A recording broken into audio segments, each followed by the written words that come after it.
the polymethyl methacrylate is essentially unaffected, while the copolymer can be fully removed. And this allows for very complicated internal structuring of the composition modulated resistor and subsequent inversion with polyaniline.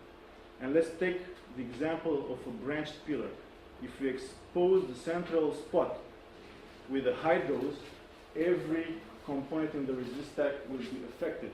But if we expose the side branches with a lower dose, only the copolymer will be affected. And let me explain now more carefully the operation principle of the resist and dose modulated electron beam lithography. And we used here for the demonstration 16 alternating layers of polymer and copolymer, each 100 nanometer thick. And we expose central spots on a rectangular grid. And the obtained structures are formed of axially modulated pillars with perfect radial symmetry. The widening at the bottom is due to a well-known effect in this technique, which is called electron beam forest scattering. Now, if we add a finite dose for a network of crisscrossed lines, which is superposed on the rectangular grid, then the disk corresponding to the copolymer will transform into squares. So every element in this structure could be imagined like a series of squares suspended by a central circular pillar. Then by increasing further the dose for the crisscrossed lines, the squares will transform into four-sided star-like structures. And by increasing even more the dose, these star-like structures will start to merge, materializing into orthorhombic lattice. So this is an example where by changing just one parameter, series of three-dimensional polyaniline nanostructure can be obtained. The copolymer templates can be regarded as the inverted replicas of these polyaniline structures. As explained in the introduction, this technique allows for direct writing of photonic lattices, and here we have the exemplification with polyaniline nanowires. Their uniform colorization with light diffraction attests for their structural integrity and for the presence of a photonic band gap upon incident light exposure. So I hope that this slide will convince you that one can controllably produce small three-dimensional polyaniline nanostructure with this technique. As presented previously, branched pillar can be easily obtained. If we expose additional crisscross line, we can obtain deeper branch structures. More complicated three-dimensional elements could be constructed, and here there are some examples with cubic and tetragonal lattices. And all these structures are obtained in just one step of electron beam lithography.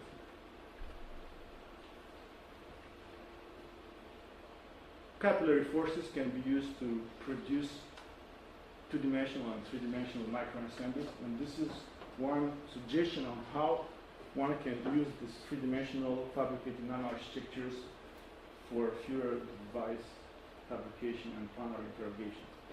For instance, isotropic liquid front removal will result in Bristol-like morphologies, while an anisotropic liquid front retrieval will favor unidirectional alignment.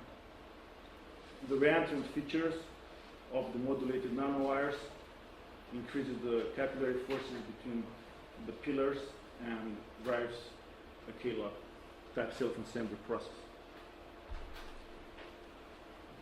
In one experiment, gold nanoparticles have been created at the surface of the polyaniline in a different route.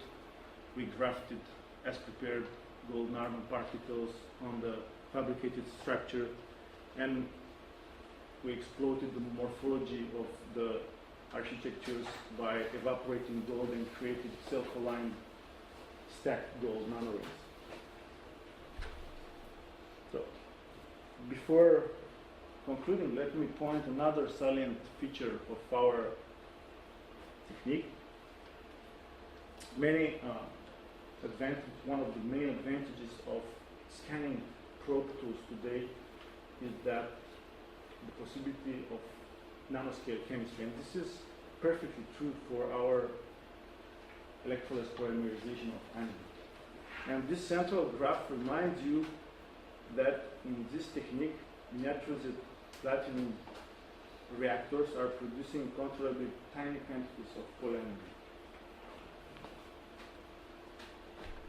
And it is technologically interesting to grow such structures on other substrates than platinum. And we found out that every conducting material which is connected to the platinum will enable the electrolysis polymerization of the aniline, provided that both of them are exposed to a reaction medium.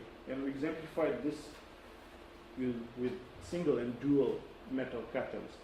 So we patterned gold and platinum pads, and they are patterned such a way that some of them are connected and some of them are not connected. And on top of this catalyst, we fabricated by electron beam lithography single or multiple channels. And we expose the samples to the reaction media. And you can observe that we can produce with high accuracy polyaniline nanowires.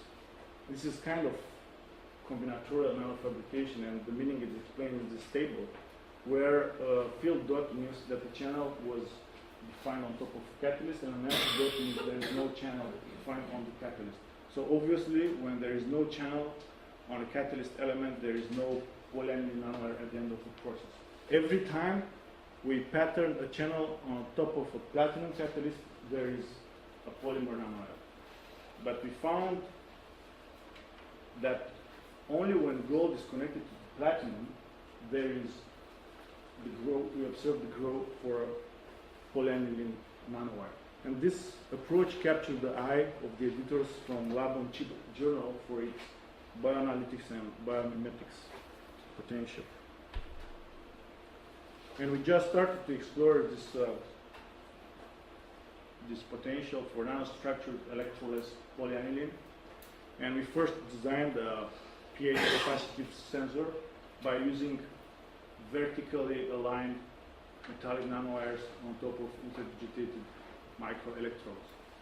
And we functionalized the active surface of this sensor with electrochemical pH transducer, namely polyaniline. And the characterization was done with a resonant circuit, and the pH sensitivity is explained by the behavior of polyaniline, which becomes more conductive when it changes from basic to acidic environments. And this last picture here in the corner is something we are working on. We call this template-assisted tubular structuring.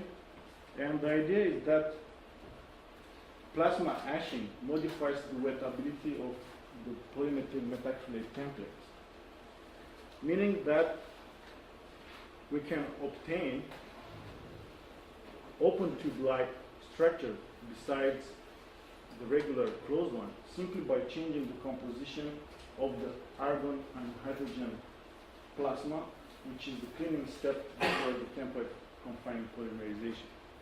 So I hope that today I offered you a realistic view with what we achieved with the structuring of the polyaniline and the usefulness of this approach for biosensing application. Thank you.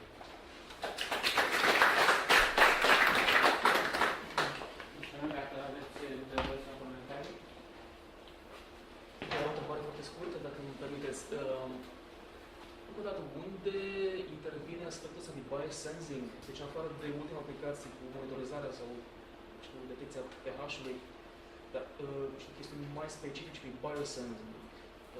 Ați realizat? Pentru că așa văd din libru. Da, deci nu, am spus doar că o să prezint, I'll present from a biosensing perspective.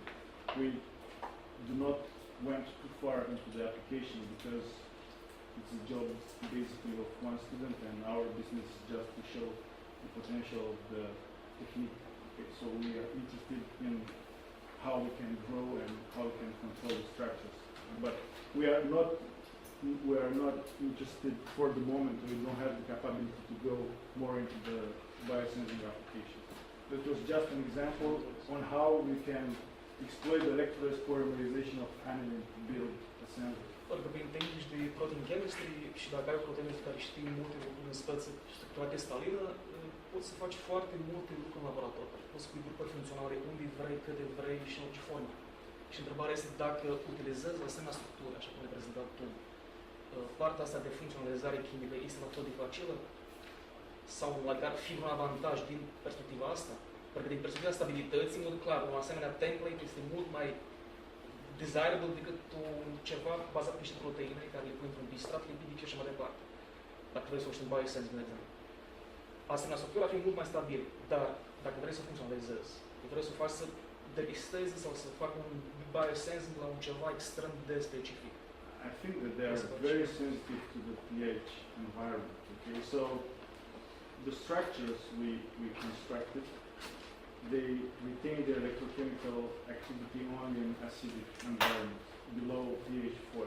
Okay, so I guess when you start to play with biomaterials, the conductive properties of these platforms will come and will express themselves. It could be complicated, but again, it's beyond our capability and our knowledge. But what we showed there by creating nanocomposites with gold particles, everything is done besides the usual one in dry and vacuum environment, physical evaporation, is done in very acidic media below pH 3. Okay, just to have a rough idea where we can start to work with these materials. We are more interested, just in creating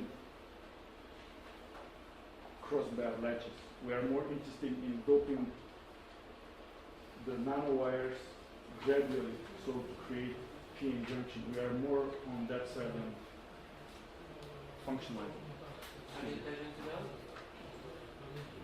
Soine, ca să te aduc mai spre bio, spuneai la un moment dat, dacă am reținut eu bine, că substratul poate fi și flexibil? Yes, it can be anything. Okay. It would be rougher. Bun. Și atunci provocarea ar fi următoarea. Să ne imaginăm că ne propunem o structură cilindrică. Care ar fi diametrul minim compatibil cu tehnologia pe care ai dezvoltat-o? Bănuiesc că știi la ce mă refer. Not exactly. Poate nu de. Substrat, deci. Să ne imaginăm că vrem să realizăm un capilar și hai să tăiem capilarul în două. Care ar fi urmura compatibilă cu tehnologia ta? Well, this is nanomechanics, so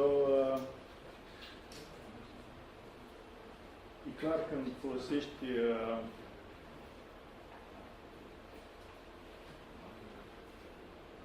atâta vreme cât integritatea catalizatorilor e păstrată, vei avea un strat controlat de poliamină care poate fi funcționalizat după aceea.